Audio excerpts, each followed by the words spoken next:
Naku mga kababayan, matatawa po kayo dito sa balitang ito. Kasi sabi ni Risa Hontiveros, kumpiyansa silang kayang-kayang talunin daw si VP Sara Duterte. Nananaginip ata ito mga kababayan, no? Pinagtatawanan na nga kayo sa social media tapos sasabihin nyo pa kayang-kayang talunin si VP Sara Duterte. Napakalakas niyan. Ang, ang ano na lang dyan, ang paraan na lang dyan para matalo nyo, patalsikin nyo sa pwesto. Pero dahil sa ginawa ng Supreme Court, mukhang malabo nang mapatalsik sa pwesto mga kababayan. At mamamayagpag talaga si VP Sara Duterte hanggang 2028. At talagang uupo ito bilang isang presidente ng Pilipinas. Yan po yung katotohanan. Kaya takot na tong mga to, pati ito si Trillanes, si De Lima. Ngayon nagpa-file ulit sila ng impeachment. Walang katapusang impeachment case mga kababayan. Ay, na alam naman natin na walang mangyayari. Pagdating sa Supreme Court, matik mukhang tagilid na yan mga kababayan hanggang 2028. So at hindi na rin kinakagat ng taong bayan itong paratang nila, itong impeachment na ito na talaga namang walang patutunguhan mga kababayan. At kakabahan itong mga to lalo't na paparating na ang 2028. Malapit na mga kababayan, ilang taon na lang. Ano na ngayon, 2026? 2 years na lang po. Ayan. So basahin natin po yung balitang ito sa ang balita ngayon. Sabi niya, Risa kumpiyansang kayang-kayang talunin si VP Sara. Sabi niya pa, we can slay her. Ayan. Naniniwala si Senador Risa Hontiveros na may tunay na tsansa ang oposisyon na talunin si VP Sara Duterte sa 2028 presidential election. Kung magkakaisa lamang ang hanay na ito. Mukhang hindi naman magkakaisa mga kababayan kasi yung mga loyalista, yung ni BBM, mukhang itong si Remulla ay mukhang may gusto din patunayan at mukhang tatakbo din na presidente ng Pilipinas. At ito rin si Rapi Tulfo mukhang may balak din magtumakbo ng presidente. At marami pang iba. Pagka yan nagkawatak-watak mga kababayan, malabong matalo nila si VP Sara Duterte. Ayan. Sabi pa dito sa kanyang pahayag, sinabi ni Hontiveros na bukas siyang tumakbo sa pagkapangulo kung siya ay mapipiling kandidato ng isang nagkakaisang oposisyon. Ayon sa senadora, hindi sapat ang popularidad o pangalan lamang. Pagkakaisa, mas matalinong kampanya at pakikinig sa taong bayan ang tunay na magbibigay ng fighting chance. Pakikinig, hindi nga kayo nakikinig. Ayaw nyo nga magsalita sa nangyayaring corruption, lalo na sa flood control anomaly. May nakulong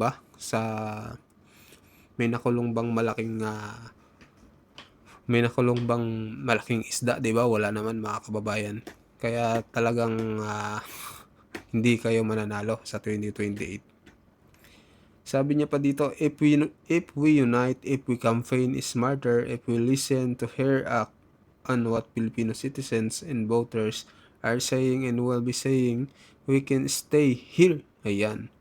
Kung magkakaisa tayo, kung magiging mas matalino ang kampanya, at kung pakikinggan at tututugunan natin ang sinasabi at sasabihin ng mga mamayang Pilipino at botante, kaya nating talunin siya.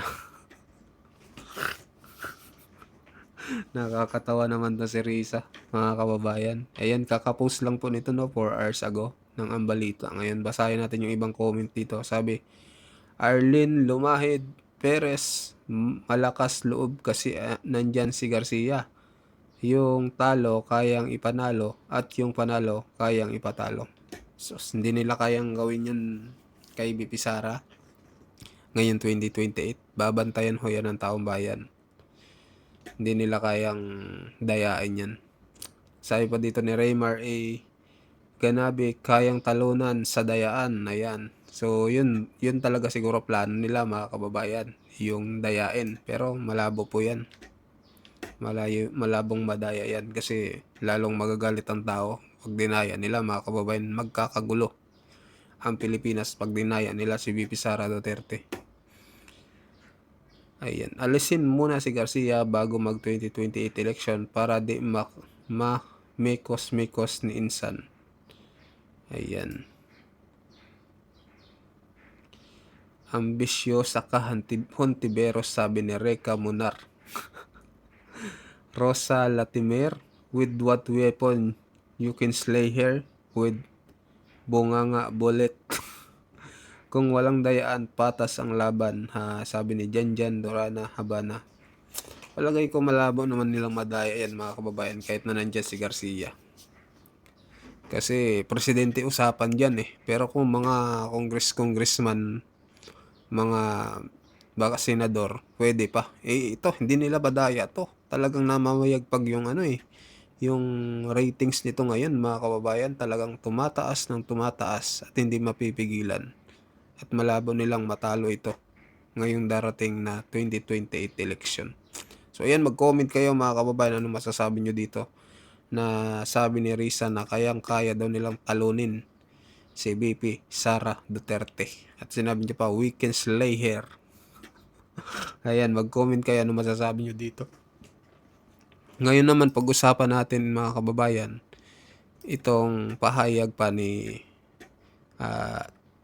General Pukis patungkol nga sa kumakalat ngayon na video daw ni BBM at ni First Lady Araneta Marcos. Parang ang naglabas nito si Dane Chase, yung nasa ibang bansa, mga kababayan. Sabi dito, General Pukis nanawagan ng paglilinaw sa bagong viral video di umano ni President Marcos Jr. Ayan, naglabas ng reaksyon si retired Major General Romeo B. Pukis kaugnay ng kumakalat na mga larawan at video grabs online na umano'y nagpapakita kay Pangulong Ferdinand Marcos Jr. at sa First Lady sa mga masilan at nakakaalarma umanong sitwasyon. Ayon sa General, hindi maliit na usapin ang ganitong mga aligasyon dahil kapag ang pangalan ng pinuno ng Estado ang nasasangkot sa isang iskandalo, totoo man o hindi, hindi lamang isang pamilya ang nadadamay kundi ang reputasyon at kredibilidad ng buong bansa.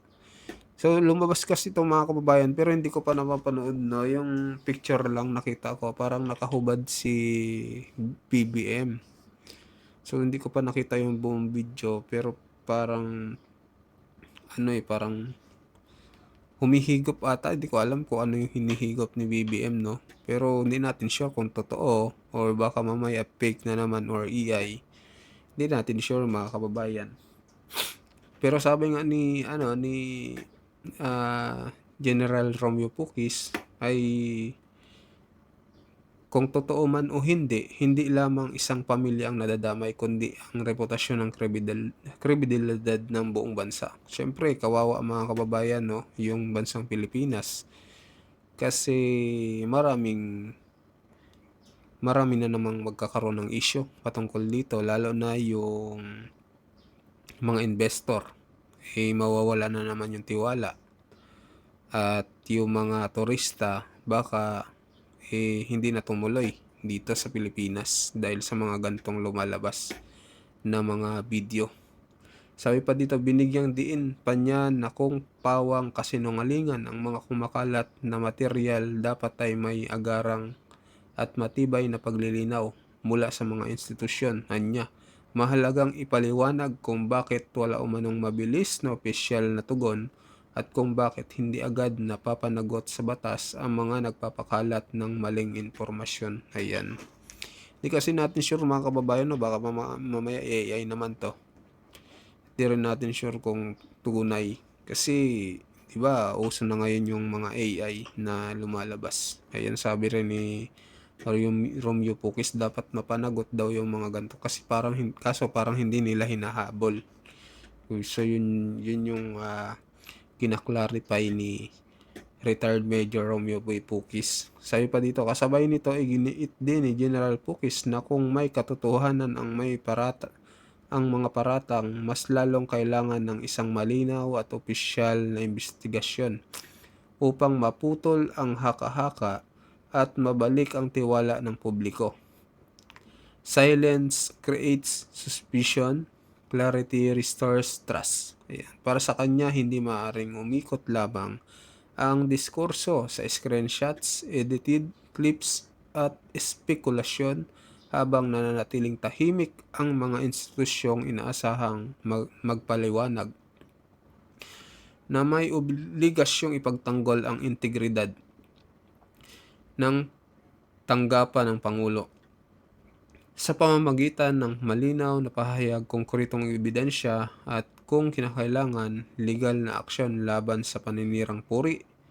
Kasabay nito, nagpaalala rin ang retiradong general sa mga naglalabas ng paratang na ang tamang lugar ng ebidensya ay ang korte, hindi sa blogs, reels o comment section, anya sa ilalim lamang ng panunumpa at pagsusuri ng batas na susukat ang katotohanan. Binigyang diin ang mga prinsipyong dapat manaig sa isang demokratikong lipunan. Hindi sapat ang sabi-sabi, hindi sapat ang pagiging viral, ebidensya at due process ang pundasyon ng katotohanan.